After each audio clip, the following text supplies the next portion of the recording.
and on your smart speaker. Clarity Dental 4-Ways. Arrive in confidence, leave in comfort. Hit News Briefing. Our state and territory leaders discuss the potential of a fourth COVID jab. A Royal sends a message of support to flood-ravaged New South Wales and Queensland, and there's been a serious helicopter crash in New South Wales. Hi, it's Flake here with your national briefing. State and territory leaders will dial in for National Cabinet today with COVID and flu plans for winter on the agenda.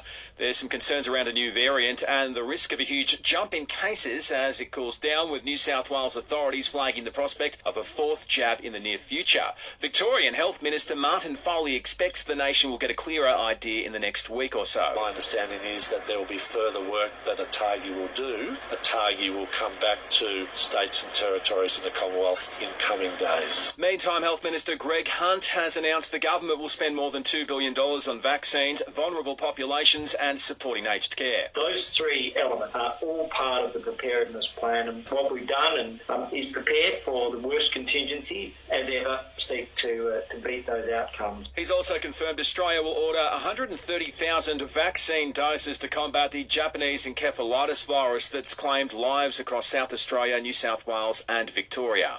500 troops and more than 100 vehicles have left North Queensland to help out those impacted by flooding in the Sunshine State's southeast and in northern New South Wales. While Queensland Premier Anastasia Palaszczuk denied a rift between her government and Canberra following debate over how long it's taken to get a national emergency declared. Since the 2011 floods, joint state and Commonwealth contributions to rebuilding from natural disasters has been $17 billion. So we work very well together at getting money out the door, but I understand that legislation may have some impact in northern New South Wales. Meantime, Prince Charles has sent a message of support to flood victims, the Royal expressing immense concern and sympathy after multiple deaths and widespread devastation in rural areas across both New South Wales and Queensland, along with Sydney and Brisbane. The Prince of Wales says he and his wife were first struck by appalling images near Lismore as streets turned into fast-flowing rivers.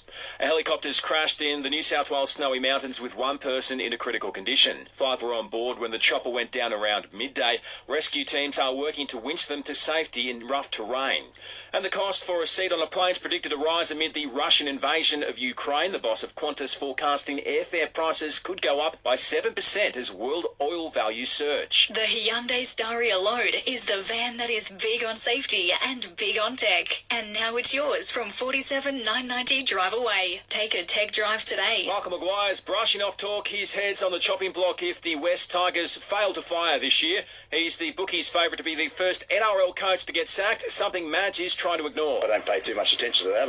There's markets for coaches that have been at the top of the ladder too that are probably exactly the same. So, mate, it's all part of the game. The Tigers start their season tomorrow night against Melbourne. Tonight the Raiders face the Sharks, then it's Brisbane v Souths. To AFL, we're hearing West Coast star Jack Darling set to make a return to the club after a standoff over the AFL's vaccination rules. Meantime, Essendon midfielder Zach Merritt says their clash with the Cats Saturday week is the start of a tough month of games for them to get their season underway. We obviously want to start as well as we can. It's great to play against, I think we've got three top 4 teams from last year in the first month of footy, so just a great chance for us to test ourselves against really good teams and just really looking forward to it. And in cricket, Western Australia set a 225 run total in their one-day cup final against New South Wales.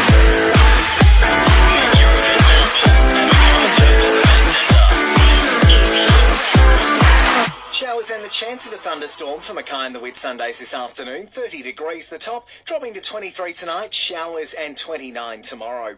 And our listener app is your new home of local news. Download the app now to listen live or on demand.